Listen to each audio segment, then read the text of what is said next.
Welcome back to another edition of Through the Smoke, a Miami Hurricanes football and recruiting podcast here on the 24/7 Sports Network. David Lake, joined as always by Gabby Urrutia.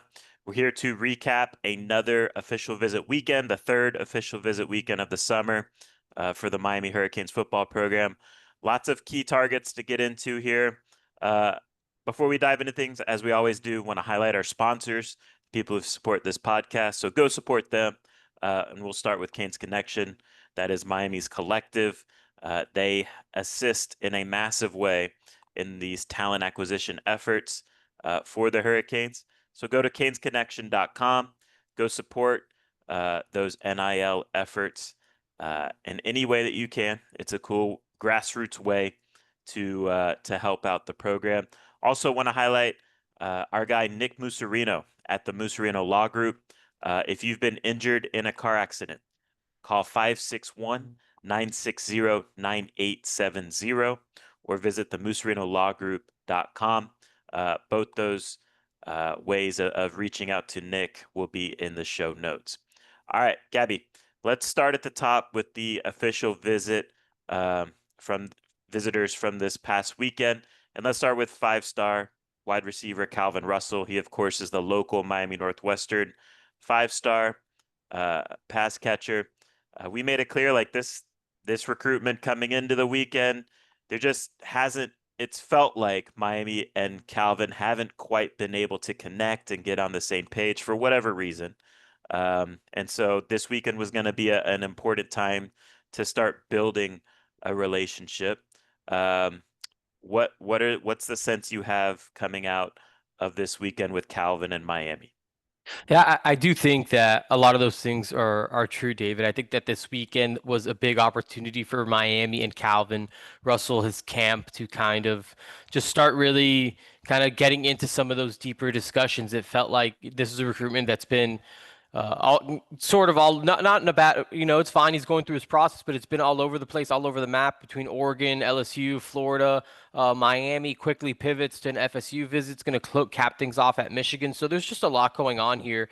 The two sport aspect of it, I think, makes it a little murkier too, as far as just like what does that kind of look like for Calvin Russell. Miami's all in on that, but just from a recruitment standpoint, I do think that there was progress made between Miami and Calvin Russell. I think that maybe they're more on the same page and they kind of understand where each other are at more. And I do think that coming out of the weekend, Miami feels just better about the situation in general.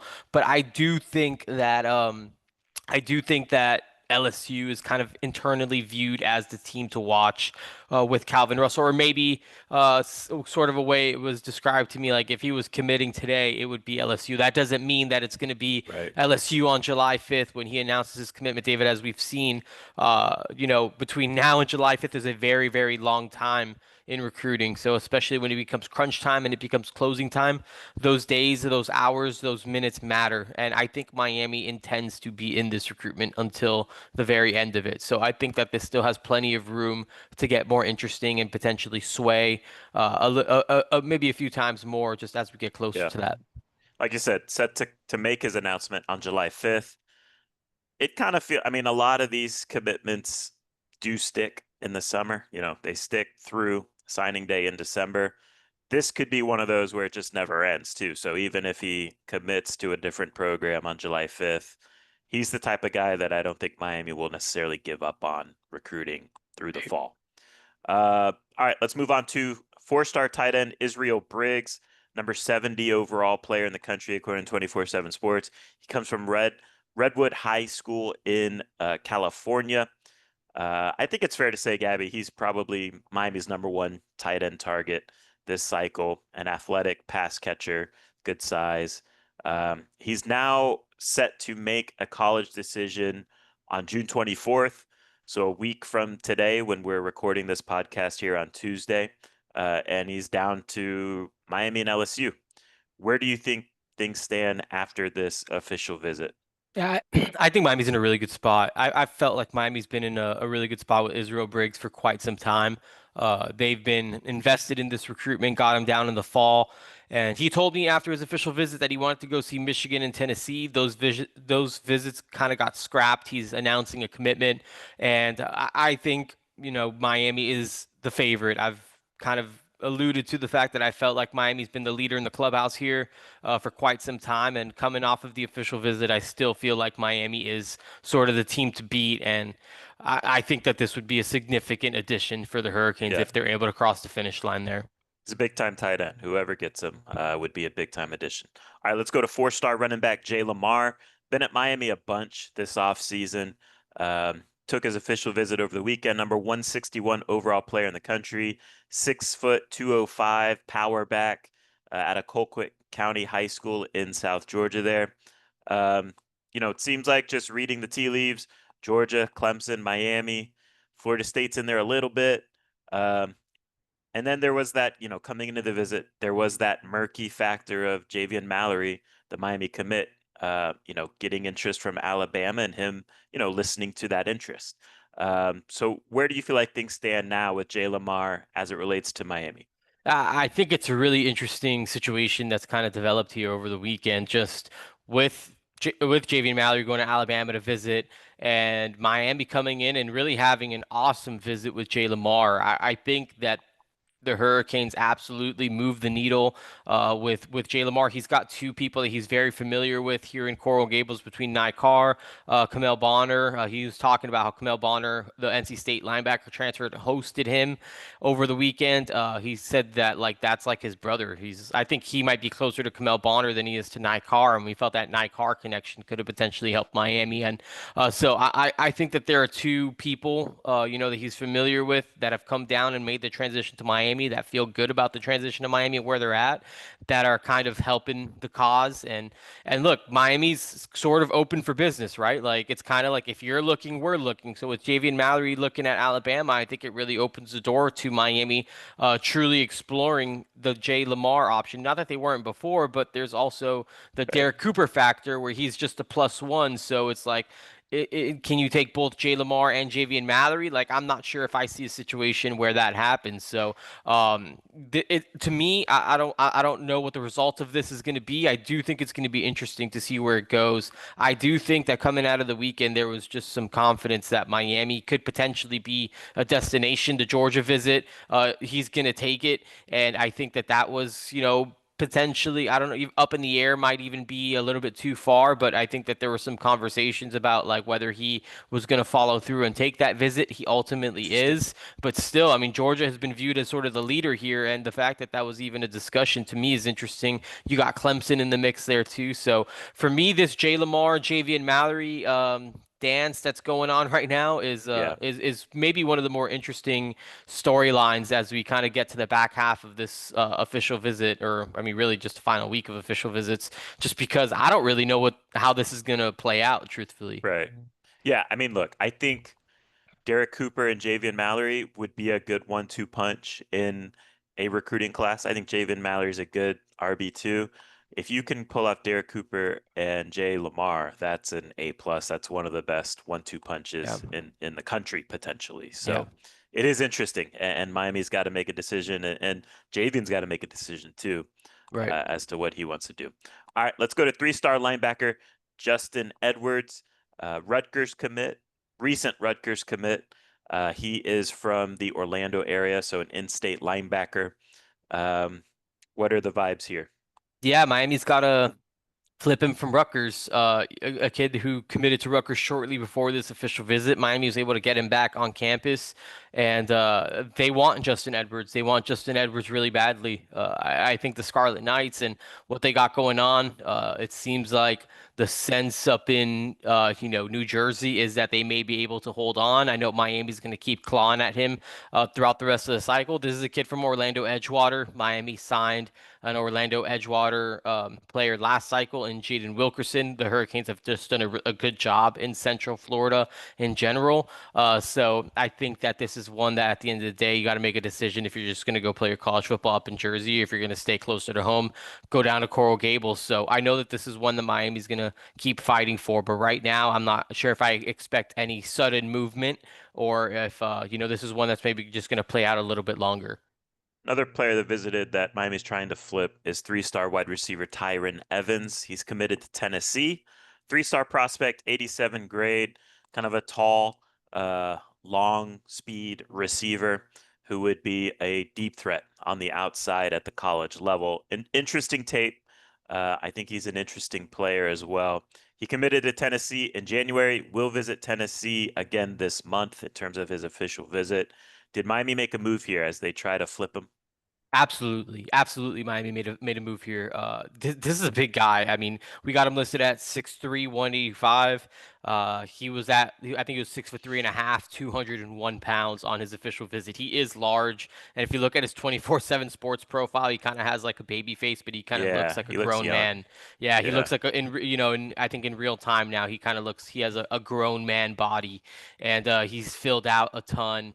He's just getting bigger. You talk about him, David, just like that long deep ball ability to the 27.2 yards per catch. I think Miami, truthfully, I think that there's a lot of conversations going on about the wide receiver board in general, between Yeah. varying opinions on just, who's who and what's what. But I think what my understanding is that one of the few players that there is sort of unanimous Consensus. buy-in Yeah. on, yeah, consensus on, is Tyron Evans. And I think coming out of the weekend, it seems like Miami is best positioned to flip him from Tennessee.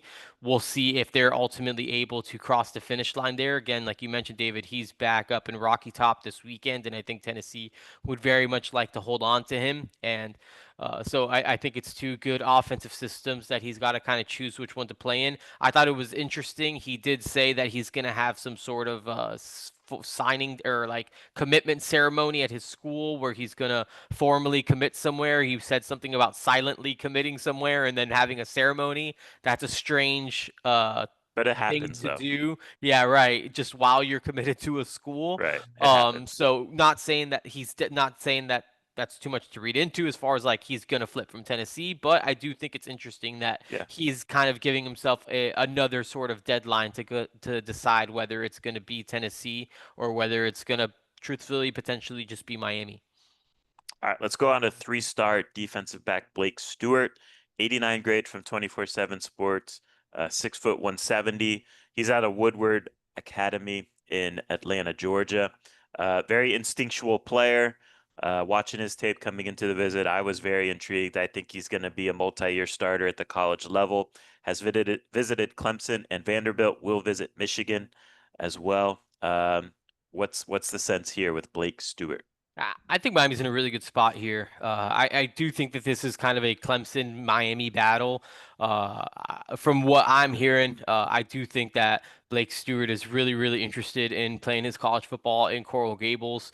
I think that Miami knocked the visit out of the park. This was his third trip down with his family. They're asking all of the right questions and going through their process. And though nothing is really going to take them off of their process, I think that you're seeing that with a lot of recruits this year.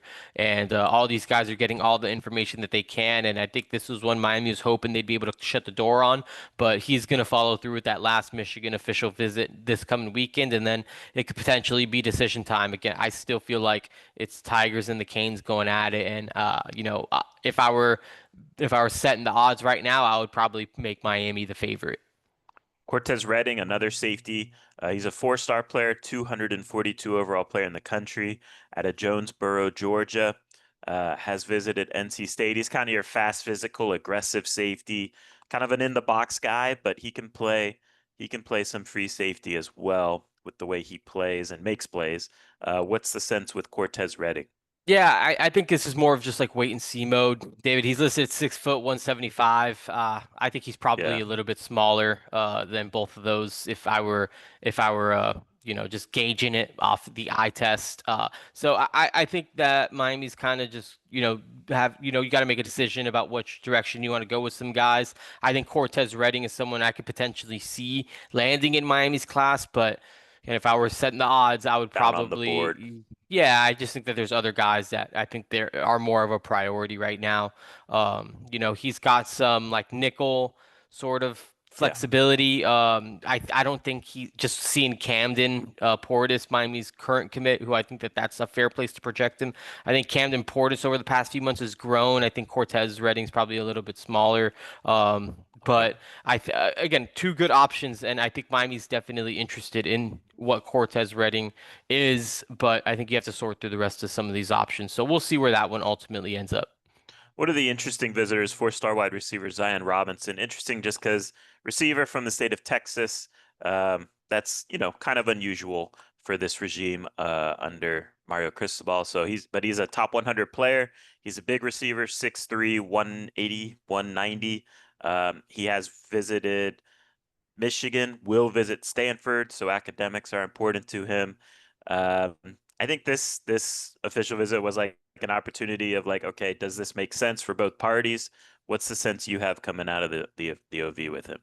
Yeah, I'm not sure if I see a situation where Zion Robinson ends up at Miami. I think Michigan is an interesting one. I think Stanford is definitely an interesting one too. I'm just not sure if Miami's the spot where I see this all kind of coming together. And again, Miami's really interested in a lot of these receivers, but as far as those like sort of bigger body, I think when stacking them up to Tyron Evans, I think Miami just kind of leans that way. Yeah. Again, whether you agree or not, if you're looking at the recruiting rankings, it may not make, sense to some, but I think that's just the way that they kind of view it. And not to say they had to pick one or the other, but I think Tyron Evans is probably the non-star Calvin Russell type that they would probably go to in this situation. Then the other kind of, I don't know if random's the right way to say it, but unusual visitor, three-star corner, Kosi Barnes, 88 grade, 6'3", 190 at a Grimsley High School in Greensboro, North Carolina. Visited Rutgers in South Carolina, will visit Kentucky. So he's listed on 24/7 as a corner. Miami was, evaluating him to see if they felt like he could play safety. Uh, Long range, to me, like a developmental guy. What's the sense you have here? Yeah, he's a big guy. Definitely. I mean, I would have a hard time watching this kid play corner. He's got Yeah. some mass on him. He's big and long. Yeah. Again, another one. I'm not quite sure where Miami kind of fits into the equation here. I think they wanted to kind of get eyes on him and evaluate him a little bit further. And again, he is a big guy, but a developmental safety. And I think Miami, just with the way that I think the room's kind of stacked up right now, I think you need some more, polished safeties at this stage of the process, and I'm not sure if Koski Barnes is quite there yet. So again, I would anticipate that he probably lands at one of these other schools. And a couple Miami commits on the offensive line, Reese Woodrow and JJ Sparks. Uh, Everything good there? Good to go with Miami with those two guys? It seems that way. It seems like both those guys are all in with the Canes and all about what they're gonna do here. Again, it's a big class, could get bigger, but I think these guys are in it for the long haul. It's also worth, as we go through this month of June, it's also worth keeping an eye on guys who have already visited it, whether that's the first weekend of official visit season or the second weekend, because they're going to continue to take visits around the country, right? So Right. it's a lot to track and monitor. There's other notable developments to monitor, one of which we've talked about plenty here on this podcast, and that's offensive line target Brett Kolejay, who visited Miami the second week, then this past weekend visited Georgia. This is shaping up to be a Miami and Georgia battle. Brett Kolejay out of IMG Academy, kind of the prototypical road grader, Mario Cristobal interior offensive lineman. Very important target for them to land in this cycle. What's the sense you have with this Miami and Georgia battle shaping up with Brett Kolejay here down the stretch?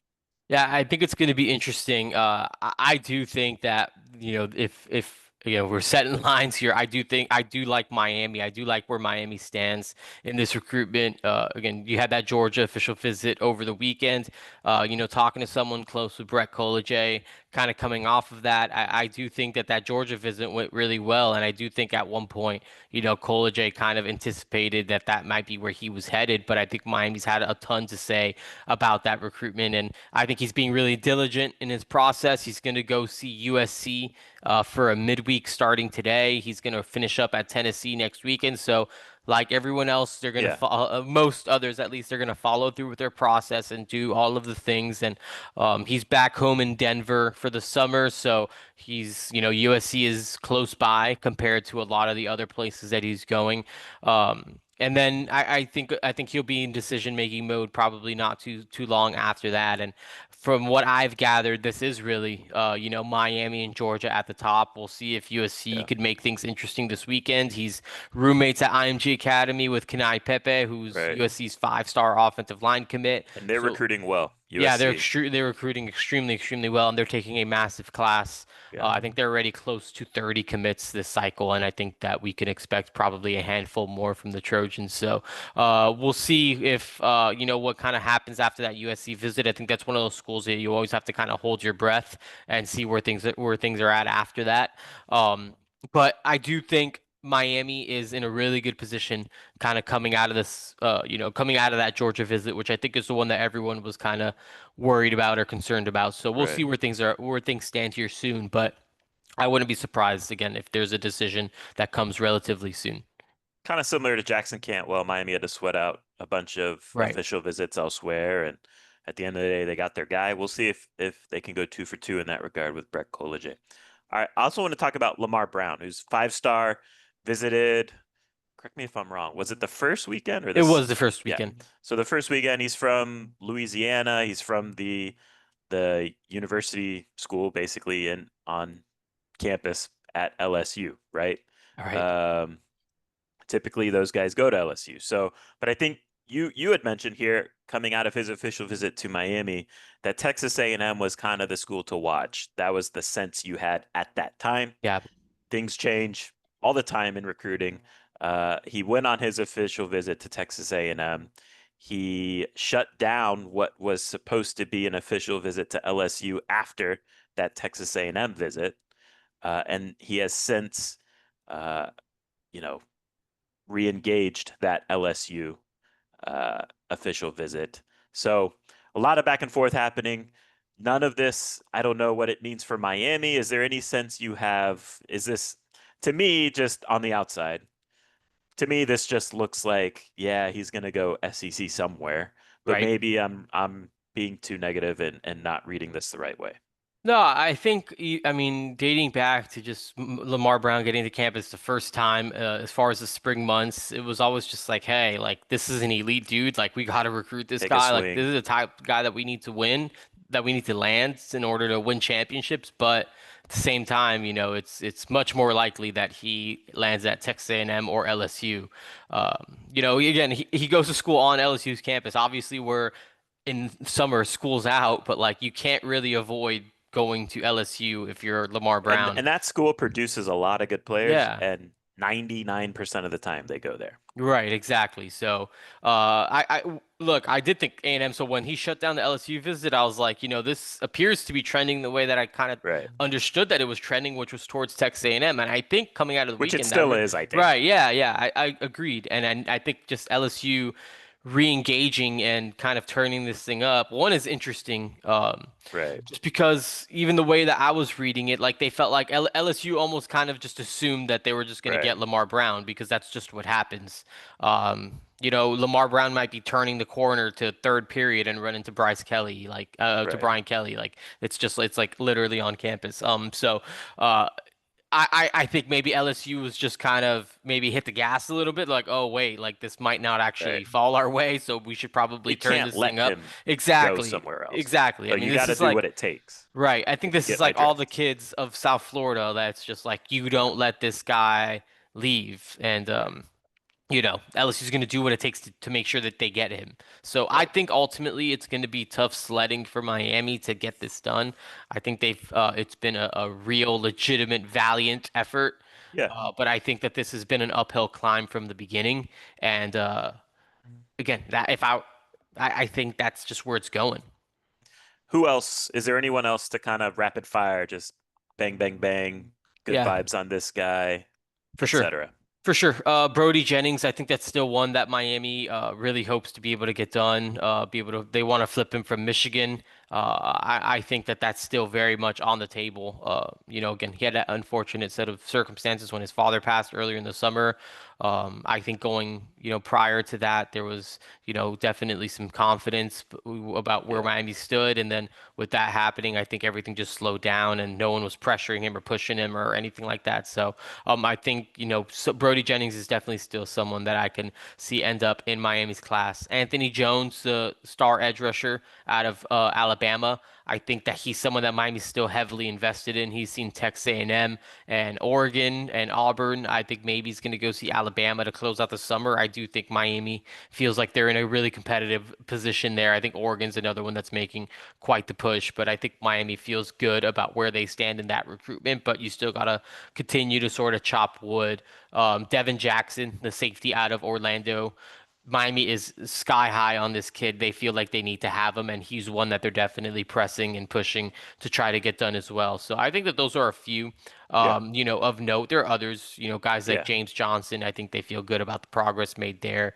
You got the kind of what's going on at tight end with Hezi Ken and Zachary Turner as those guys wrap up their process. Tyreek Green is a safety who I think is headed to Georgia, so that's one that's probably off the board. But I think it's good. It's going to be a good final official visit weekend. I think we're going to have a lot more clarity from that group here.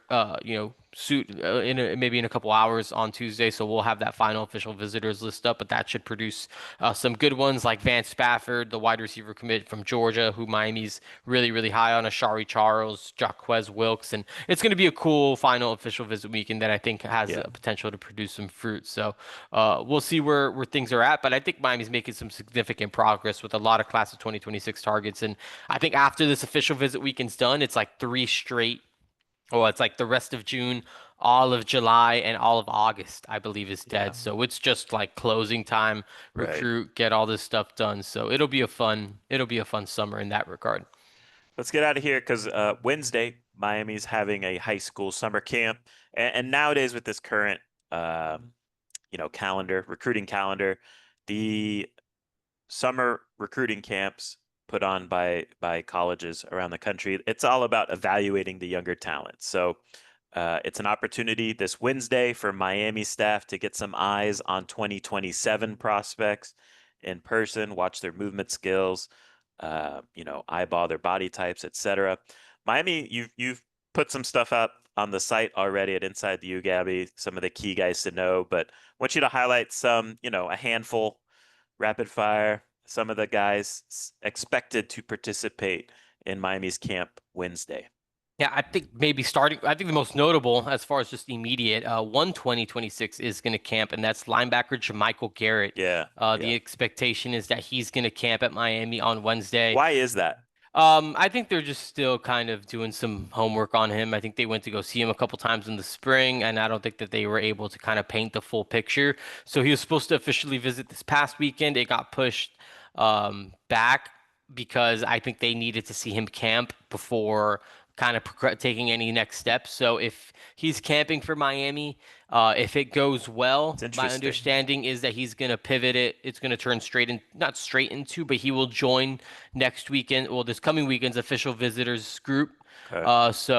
And then I think if it goes well and he ends up on this official visit, I think that will kind of tell us where things are trending. And truthfully, if he passes the test on Wednesday, he's someone that I could see landing in Miami's class. So I think we'll have a pretty good idea of where things are at following Wednesday's camp, and if he does in fact jump on board with this official visit group. So that's probably the biggest storyline of Wednesday's Yeah. camp is Miami gonna continue to take next steps with Jermichael Garrett, the former Auburn commit, just moved to Louisiana, and What do you think is the thing they like? Is it the body type, the length, the I think it's ability a to play in space? What do you I think think it it's a is? lot. I mean, I think it's a few different things. Again, I think he's someone who's kind of bounced around a little bit. I think the body type is, I don't know what he's listed at, but my understanding is that the last time they saw him, he was under 200 pounds.